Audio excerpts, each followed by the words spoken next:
నేను ఊరికే ఒక 5 minutes కూర్చొని వెళ్ళిపోతాను వచ్చా. ఈ ఫంక్షన్లకి రావాలంటే చాలా భయం, కంపల్సరీగా మాట్లాడాలి. నా సొంత సినిమాలు కూడా నేను ఎగ్గొట్టా ఫంక్షన్స్కి. రాము గారు ఫోన్ చేశారు అనగానే వేరే చెప్పకుండా డైరెక్ట్గా వచ్చా స్టేజ్ దగ్గరికి. శివ సినిమా తర్వాత అంత పెద్ద హిట్ అయిన తర్వాత రాము గారితో పనిచేయటానికి 100కి 100% ఇష్టపడుతుంటారు. నెక్స్ట్ ఫిలింకి రైటర్గా నన్ను పిలిచారు రాము గారు. అప్పుడు నేను మెడ్రాస్ యూనివర్సిటీలో PhD చదువుకుంటున్నా.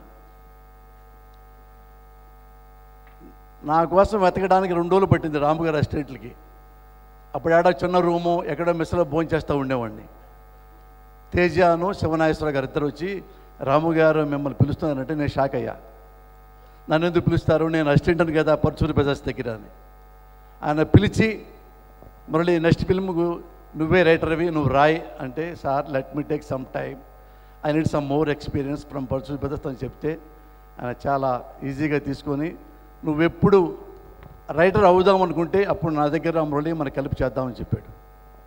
అలాగే నా ఫస్ట్ ఫిల్ము పోలీస్ బ్రదర్స్ పేపర్లో అనౌన్స్ అవ్వగానే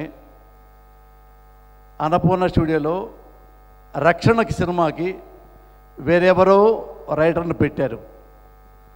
రాము గారు ఏం చెప్పారంటే, అతనికంటే కొత్త కుర్రోడు పోస్తానే బాగా రాస్తాడని నాకు రక్షణ సినిమా తనే ఇప్పించాడు.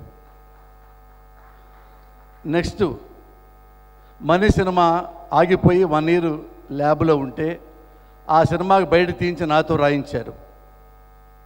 ఆ తర్వాత ఫుల్ ప్రెజ్గా గాయం సినిమాకి డైలాగ్ రైటర్గా నాకు అవకాశం ఇచ్చారు.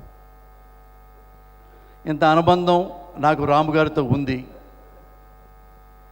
రాము గారికి గురించి మిగతా డైరెక్టర్లతో కంపేర్ చేయటం, మిగతా వాళ్ళతో కంపేర్ చేయటం నాకు నచ్చని పని. కానీ ఒక మాట అయితే చెప్పొచ్చు, భారతదేశంలో సినిమా పరిశ్రమలు అన్ని రకాల భాషలో ఉన్నారు.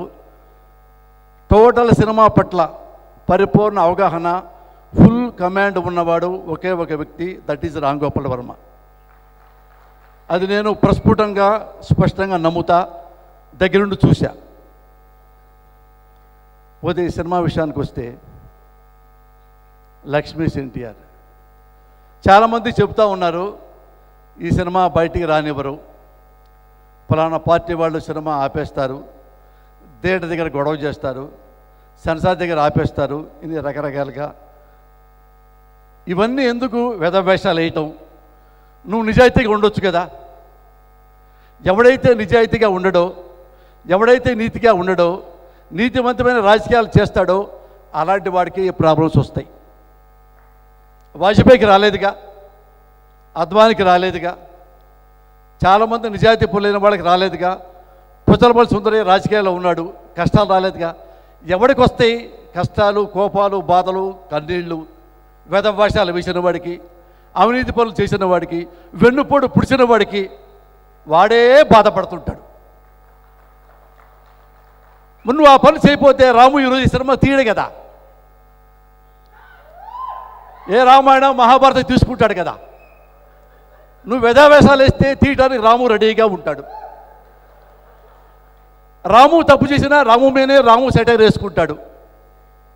తన గురించి నేను పరిపూర్ణ మానవుడిని, ఐఎమ్ క్రిస్టల్ అని ఎప్పుడు చెప్పలేదుగా. తను తప్పు చేశాడా, ఎస్ ఐ డిడ్ మిస్టేక్ అంటాడు. నువ్వు ప్రజాస్వామ్యంలో ఉండి, ప్రభుత్వంలో ఉండి, రాజకీయాల్లో ఉండి నువ్వు లంగా పనులు చేస్తుంటే రాము ఎందుకు వదిలిపెడతాడు? నేను రాజకీయాల్లోకి వచ్చినా, నేను వెధవ పని చేసినా, సన్నాసి పని చేసినా రాముకి నన్ను తిట్టే హక్కు ఉంది. ఎందుకంటే అతను సిటిజన్, అతను ఓటరు.